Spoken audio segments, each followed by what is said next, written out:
যারা আমার মতন চিকেন লাভার, চিকেনের বিভিন্ন রেসিপি ট্রাই করেছো, তাদের জন্য আজকের রেসিপি। আজকে চিকেন দিয়ে এমন দুর্দান্ত স্বাদের অসম্ভব টেস্টি একটা রেসিপি তোমাদের সাথে শেয়ার করব, যেটা বানিয়ে খেলে স্বাদ মুখে লেগে থাকবে। আর এইভাবে চিকেন রান্না করে যাকেই খাওয়াবে সে কিন্তু প্রশংসা করতে বাধ্য হবে। নমস্কার, বেঙ্গলি পাকশালা আরো একটা নতুন রেসিপিতে তোমাদের সকলকে স্বাগত। তাহলে চলো রেসিপি শুরু করা যাক। তো এখানে আমি নিয়ে নিয়েছি 1.5 কিলো পরিমাণের চিকেনটাকে ভালো করে ধুয়ে পরিষ্কার করে নিয়ে তারপরে জল ঝরিয়ে রেখেছি। চিকেনের গায়ে কিন্তু এতটুকু জল নেই। আচ্ছা, আর চিকেনের এই যে পিসগুলো দেখো, এগুলা ঠিক যেরকম পিস আমরা চিকেন রান্না করি সেই রকম পিসেসই রেখেছি। খুব বেশি বড় বা খুব বেশি ছোট পিস কিন্তু করিনি। আর চিকেনের দেখো এই পিসের মধ্যে কিন্তু দেখবে ফ্যাটের দিক রয়েছে, আর একটু ফ্যাটের দিক যদি পিস থাকে তাহলে দেখবে চিকেনটা কিন্তু খেতে ভীষণই টেস্টি হয়।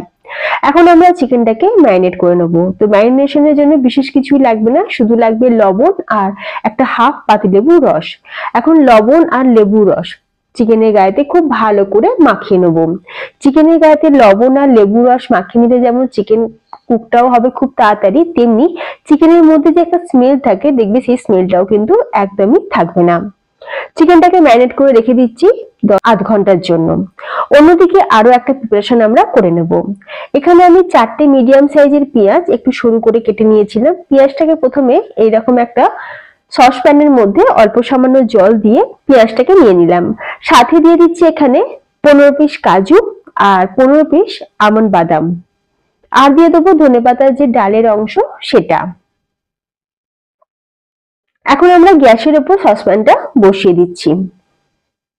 এর সাথে দিয়ে দিচ্ছি 1 চামচ গোলমরিচ, আর এখানে দিয়ে দেবো 5-6টা ছোট এলাচ, 4টে লবঙ্গ, একদম অল্প সামান্য জায়ফল আর অল্প সামান্য একটু জয়িত্রী।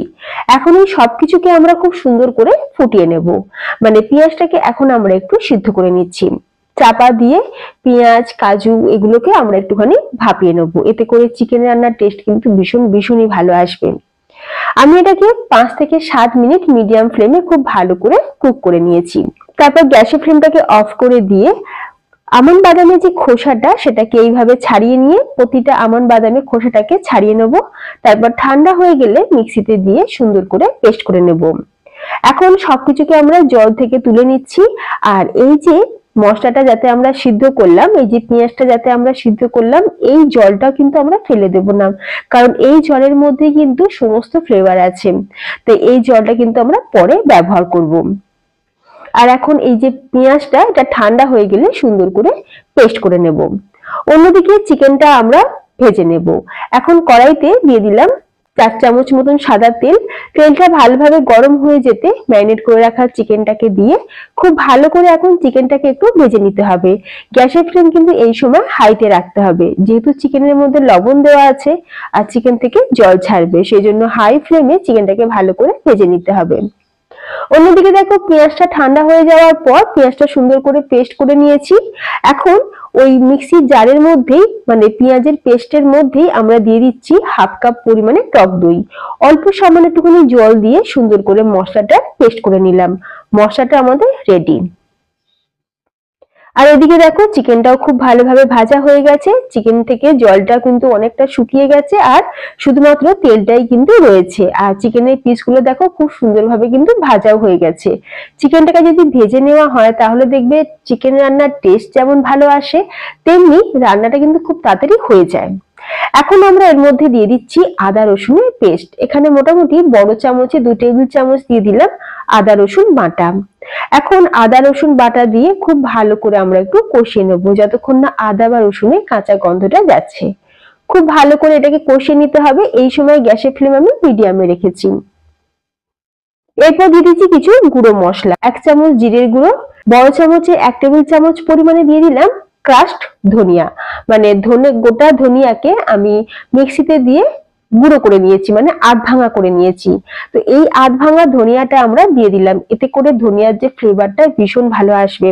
তার সাথে দিয়ে দিচ্ছি বড় চামচের 1 টেবিল চামচ চিলি ফ্লেক্স, আর দিয়ে দিলাম স্বাদ অনুযায়ী লবণ। লবণটা যদি পরে কম বেশি হয় তাহলে তখন একটুখানি বুঝে অ্যাডজাস্ট করে দেওয়া যাবে। এখন এই মশলাগুলোকেও দিয়ে খুব ভালো করে আমরা কষিয়ে নেব। মশলা দিয়ে খুব ভালোভাবে কষানো হয়ে গেলে দিয়ে দেবো সেই পেঁয়াজের পেস্ট, মানে পেঁয়াজ, কাজু, টক দই যে আমরা একসাথে পেস্ট বানিয়ে রেখেছিলাম সেটা দিয়ে দিলাম। দিয়ে এখন গ্যাসের ফ্লেমটাকে লোতে দিয়ে খুব ভালো করে একটু কষিয়ে নিতে হবে। অলরেডি পেঁয়াজ আমাদের সিদ্ধ করাই আছে, খুব বেশি কষানোর কিন্তু কোনো প্রয়োজন পড়বে না। তবুও যেহেতু কাজু বাদাম দেওয়া আছে, একটু ভালো করে কষিয়ে নিলে খুব ভালোভাবে তেল ছেড়ে দেবে আর রেসিপিটা খেতেও কিন্তু ভীষণ ভালো হবে। আমি এক একটা উপকরণ এক একবার দিচ্ছি আর কষাতে থাকছি, এতে করেই কিন্তু মাংস দেখবে খুব তাড়াতাড়ি নরমও হয়ে যাবে আর খেতে ভীষণই সুস্বাদু হয়। হয়তো বলতে পারো যে পেঁয়াজ, আদা, রসুন একসাথে দিয়ে দিলেও হতো, সেটাও হয়, কিন্তু তবে সেইভাবে করলে যেমন টেস্ট হবে, আমার মতন করে একবার বানিয়ে দেখো, এর টেস্ট কিন্তু মারাত্মক হয়। দারুণ টেস্টি এই চিকেনের রেসিপি হয়। এরপর ওই যে পেঁয়াজ সেদ্ধ যে জলটা আমরা রেখেছিলাম সেই জলটা মিক্সিতে দিয়ে মিক্সিটাকে এখন ভালো করে ধুয়ে নিয়ে এই জলটা আমরা দিয়ে দেবো চিকেনের মধ্যে। মিক্সি গায়েতে বেশ অনেকটা মশলা লেগেছিল, তো সেই জন্য ভালো করে ধুয়ে নিয়ে আমি জলটাকে দিয়ে দিলাম। পেঁয়াজ সেদ্ধ জলটা 1 কাপ দিলাম আর নর্মাল জল আমি দিয়ে দিলাম 1 কাপ পরিমাণে। জলটা আমি উষ্ণ গরম জল ব্যবহার করেছি। 1 কাপ জল দিয়ে আমরা চাপা দিয়ে চিকেনটাকে কুক করে নেব। অলরেডি চিকেন কিন্তু আমাদের 60% কুক হয়েই আছে। আমি 1 কাপ জল দিয়ে চাপা দিয়ে এটাকে কুক করে নিলাম। 10 মিনিট মিডিয়াম ফ্লেমে চিকেনটাকে খুব ভালো করে রান্না করে নিয়েছি। এখন ঢাকনাটা খুলে একটু লবণটা চেক করে নিলাম। লবণটা একটু কম মনে হয়েছিল বলে অল্প সামান্য একটুখানি লবণ দিয়ে দিলাম। এর সাথে দিয়ে দিচ্ছি জুলিয়ান করে কেটে রাখা আদা, কাঁচা লঙ্কা আর আমার অল টাইম ফেভারিট ধনেপাতা। সবকিছু আমাদের দেওয়া হয়ে গেছে। চিকেনের এই দারুণ রেসিপিটি কিন্তু একদম তৈরি। এইরকম স্পেশাল নবাবী চিকেন আমরা রেস্টুরেন্টে গিয়ে অর্ডার করে খেয়ে থাকি, তবে রেস্টুরেন্টের স্বাদে যদি চিকেনটা বাড়িতেই একদম ঘরোয়া উপকরণে রান্না করে নেওয়া যায় তাহলে তো বেশ ভালোই হয়। বারবার একঘেয়েমি চিকেন রান্না না করে একটু অন্যরকম ভাবে চিকেন রান্না করে দেখো, এর স্বাদ কিন্তু মুখে লেগে থাকবে। এইভাবে চিকেন রান্না করে যাকেই খাওয়াবে সে কিন্তু প্রশংসা করতে বাধ্য হবে। তোমাদের কেমন লাগলো ফ্রেন্ডস আজকের রেসিপি? অবশ্যই আমাকে কমেন্টে জানিও। রেসিপিটা ভালো লাগলে তোমরা বাড়িতে বানিয়ে দেখো। যে সকল বন্ধুরা আমার চ্যানেলে নতুন ভিডিও দেখছো, তোমাদের কাছে রিকোয়েস্ট রইল প্লিজ চ্যানেলটি সাবস্ক্রাইব করে পাশে থাকো। আর রেসিপিটা ভালো লাগলে বন্ধুদের মধ্যে শেয়ার করে দিও, যাতে তারাও এইরকম একটা চিকেনের দারুণ রেসিপি খুব সহজেই বাড়িতে বানিয়ে নিতে পারেন। তাহলে ফ্রেন্ডস ভিডিওটা আজ আমরা এখানেই শেষ করলাম। দেখা হবে নতুন কোনো রেসিপির সাথে। ধন্যবাদ।